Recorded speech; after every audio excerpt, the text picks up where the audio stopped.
बिहार विधानसभा चुनाव में आरजेडी की करारी हार के बाद पूर्व सीएम लालू प्रसाद यादव की बेटी रोहिणी आचार्य द्वारा भाई तेजस्वी यादव पर आरोपों का सिलसिला थमने का नाम नहीं ले रहा है। रोहिणी के आरोपों के बाद बिहार की सियासत तेज हो गई है। रोहिणी ने पोस्ट कर राजनीति छोड़ने का ऐलान किया था और अब दूसरे पोस्ट के माध्यम से बताया कि उन्हें पीटने के लिए चप्पल तक उठाई गई। एक बेटी, बहन और मां को जलील किया गया। रोहिणी आचार्य ने एक्स हैंडल पोस्ट में लिखा कि कल एक बेटी, एक बहन, एक शादीशुदा महिला, एक मां को जलील किया गया, गंदी गालियां दी गईं, मारने के लिए चप्पल उठाया गया। मैंने अपने आत्मसम्मान से समझौता नहीं किया, सच का समर्पण नहीं किया। सिर्फ और सिर्फ इस वजह से मुझे बेइज्जती झेलनी पड़ी। कल एक बेटी मजबूरी में अपने रोते हुए माँ बाप, बहनों को छोड़ आई। मुझसे मेरा मायका छुड़वाया गया, मुझे अनाथ बना दिया गया। आप सब मेरे रास्ते पर कभी ना चलें। किसी घर में रोहिणी जैसी बेटी, बहन पैदा ना हो। वहीं रोहिणी आचार्य का ठीक कुछ समय बाद दूसरा पोस्ट आया, जिसमें उन्होंने अपने भाई और आरजेडी सांसद संजय यादव पर गंभीर आरोप लगाए। रोहिणी ने लिखा कि कल मुझे गालियों के साथ बोला गया कि मैं गंदी हूं और मैंने अपने पिता को अपनी गंदी किडनी लगवा दी। करोड़ों रुपए लिए, टिकट लिया, तब लगवाई गंदी किडनी। सभी बेटी, बहन जो शादीशुदा हैं, उनको मैं बोलूंगी कि जब आपके मायके में कोई बेटा हो तो भूल कर भी अपने भगवान रूपी पिता को नहीं बचाएं। अपने भाई उस घर के बेटे को ही बोले कि वो अपनी या अपने किसी हरियाणवी दोस्त की किडनी लगवा दें। रोहिणी आचार्य के इन बयानों से साफ जाहिर हो रहा है कि लालू परिवार में अब मसला काफी बढ़ गया है और आरजेडी की हार का असर लालू यादव के घर में दिखाई देने लगा है।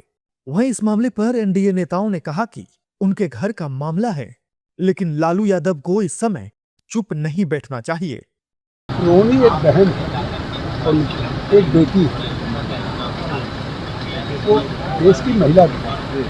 जिस बेटी ने अपने पिता के लिए अपनी किडनी दिया है, उसका भी अपने और जिसने पूरे चुनाव में अपने भाई तेजस्वी को कैप्टन किया और उसके बाद अगर उसने उस चुनाव के कैंपेन के सभी जो सर्वे सर्वा के संजय उनसे अगर सवाल किया तो उस रोहिणी को, बेटी को जिस तरह से और उसको अपना मायका छोड़ना पड़ा, अपने माँ बाप, भाई बहन को छोड़ना पड़ रहा है। ये निश्चित तौर से रोहिणी का अपमान नहीं है, देश की बेटियों का अपमान। देखिए, मैं इसके ऊपर मैं कोई टिप्पणी नहीं करूंगा, क्योंकि जब एक परिवार ऐसी कठिन परिस्थितियों से गुजरता है तो वो किस मानसिक दबाव में रहता है, इसका अंदाजा मुझे है, क्योंकि मैं भी इस दौर से गुजरा हूं। हम लोगों के राजनीतिक मतभेद जरूर रहे हैं, पर मैंने हमेशा आदरणीय लालू जी के परिवार को अपना परिवार माना है। मैंने हमेशा तेजस्वी हों, तेज हों, मीसा दी हों, रोहिणी जी हों, सबको मैंने अपने भाई बहन ही माना है। ऐसे में बस मैं सिर्फ इतनी प्रार्थना करता हूं कि जल्द से जल्द ये पारिवारिक विवाद सुलझे। घर में एकता बनी रहती है तो इंसान बाहर कठिन परिस्थितियों से लड़ लेता है, बट आज की तारीख में उनकी पार्टी जिस दौर से गुजर रही है और उसके बाद घर में ऐसी कला, मैं समझ सकता हूं कि परिवार काफी कठिन परिस्थितियों से गुजर रहा होगा। उनके परिवार से तो कभी बिहार के लोगों को इस तरह का उम्मीद भी नहीं करे। सिर्फ बेटी क्या, किसको नहीं अपमानित किया है।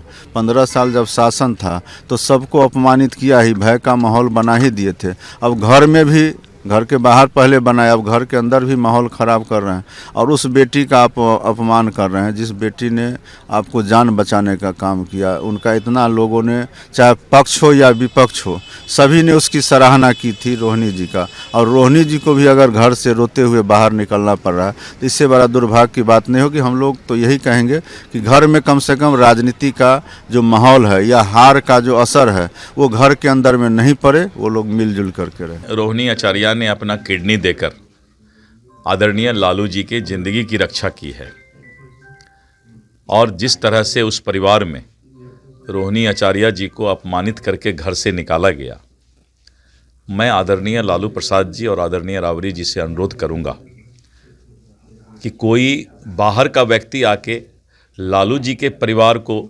बिखेरने का काम करे, अपमानित करने का काम करे, ये उनको ध्यान देने की आवश्यकता है। हम भी ये वीडियो देखे हैं जिसके बारे में आप बोल रहे हैं, तो ये किसी भी महिला के लिए बहुत दुखदाई होगा कि उसके मायके के तरफ से इस तरीके का जो प्रसंग आ रहा है, किसी भी महिला के लिए दुख अपमानित करने वाला है।